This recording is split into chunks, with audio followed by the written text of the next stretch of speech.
All right, I believe we are on Jay in Ohio. Jay, you're on the line. Yes, sir. Jay, you there? Yeah, I'm here. What's up, my man? I have a couple things. Barack Obama has consistently acted like a true American. Yeah? That's a direct quote from Naomi Wolf. And here's another one. The Clintons, and she for some reason mentions both of them, gave us 8 years of peace and prosperity. Well, you know I what? shit you not. That's in an article. All right, I thank you for the call, Jay. Jay, you got to watch the language on the program, buddy. We're G-rated, my friend. I would have talked to you for, I might have given you the whole segment because I wanted to know when that Naomi Wolf quote was from. She was a supporter of Barack Obama on the way in. We had her on this program a couple months ago. We need to get her on the program again. I don't think that she would support what's in H.R. 1444. I don't think she's going to support what they're doing with City Year, but maybe I'm wrong. Look, the point is that she's done a lot of good work. I like The End of America. I hope that in The End of America and the Fairness Doctrine, her book, she says this could be used by any administration. She's a Rhodes Scholar. She worked with the Clintons. She obviously has her blind spots. But to a person like me who wasn't awake back in 2000 and 1999 and 1998 in the whole 90s, just wasn't awake, didn't know about this whole thing. I thought the Clintons were better than breakfast. You know what I'm saying? Let's be honest. We didn't have any major wars. We did have economic prosperity in this country. People were making money. Job growth was real. And it didn't seem like there was a foreign enemy coming to get us. We weren't entrenched in wars. So I can see that perspective.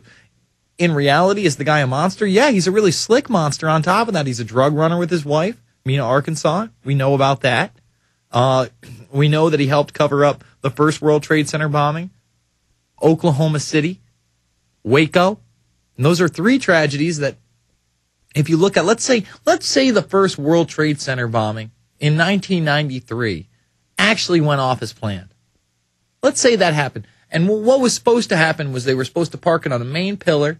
One of the towers was supposed to be blown up and then bashed into the other. And even if it didn't fall in the right direction the way they wanted to, it would have still landed in Midtown Manhattan, just crushing other skyscrapers and buildings, killing 25 to 30,000 people. Forget about 3,000 on 9/11. 25 to 30,000 people. Because the Twin Towers alone housed about 50,000. Now you have one of the buildings go down from the base and tip over onto other buildings, other people. You're looking at just massive casualties. We would have been in a war in the Middle East. I guarantee that. We would have been in Afghanistan. We would have been in Iraq. Who knows what else they would have done? Maybe it would be even more expanded, but we would have been more apt to accept it because Clinton was a good speaker. He wasn't as outwardly evil as George Bush. And it was really easy to go after Bush because his henchman was Cheney, literally Darth Vader. Literally Darth Vader. I mean, you cannot make up a supervillain that looks scarier and acts scarier than Dick Cheney. The guy is remorseless. He says, so what about the American people? He has like an evil look about him, an evil jawline thing. He just laughs at reporters when they talk about the Constitution and Bill of Rights. He's total scum. So their outward appearance was evil. I think Clinton could have got away with it. Who knows? It's the Infowarrior with Jason Bermas. More calls after this.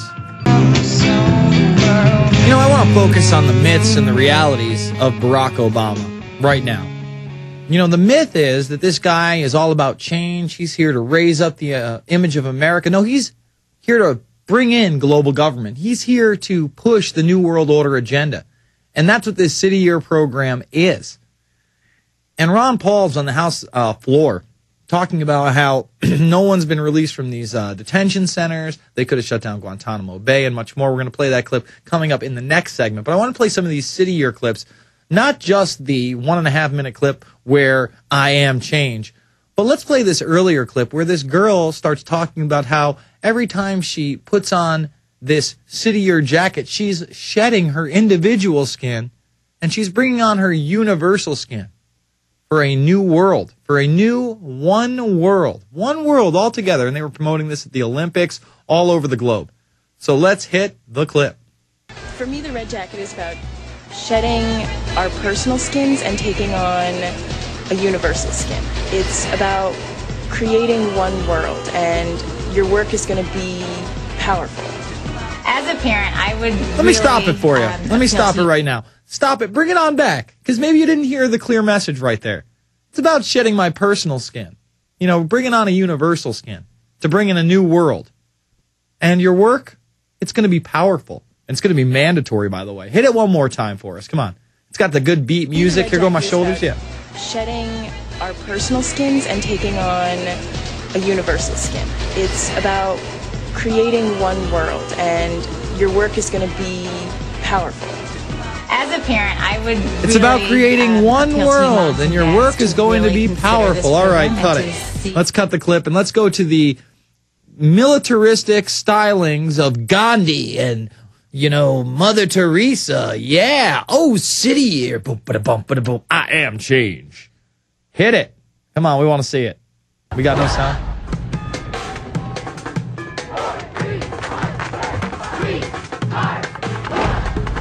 I am change. I've been around since the beginning of time.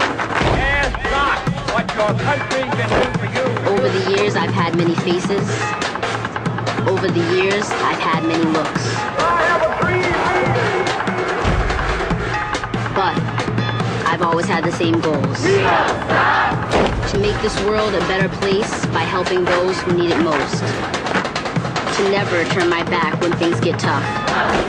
And to show that positive can always overpower negative. I am change. And this is what I wear. Oh, I'm a little sick. Oh, I think I might have just lost my lunch. This is what I wear. See, everything's positive sounding. You know, you're opposing the man. You're going up against difficult situations. Negative always falls to positivity. Oh, by the way, I'm wearing a Gestapo jacket of red, white, and black, like a Nazi youth version 2.0. But most people can't see that. So on the other side, we're going to show you Ron Paul telling it like it is, telling what this administration is really about. This is the war president. Forget about Bush being a war president. This is the real war president. This is the guy that's going to keep us in Iraq and Afghanistan for another 4 years, no problem, no sweat, no big deal, no protest. Where are the anti-war marches now? What, Cindy Sheehan doesn't exist anymore? No, the media won't cover her because she doesn't want to toe the party line. It's the Infowarrior with Jason Bermas, prisonplanet.tv, Infowars.com, and my little blog, theinfowarrior.com.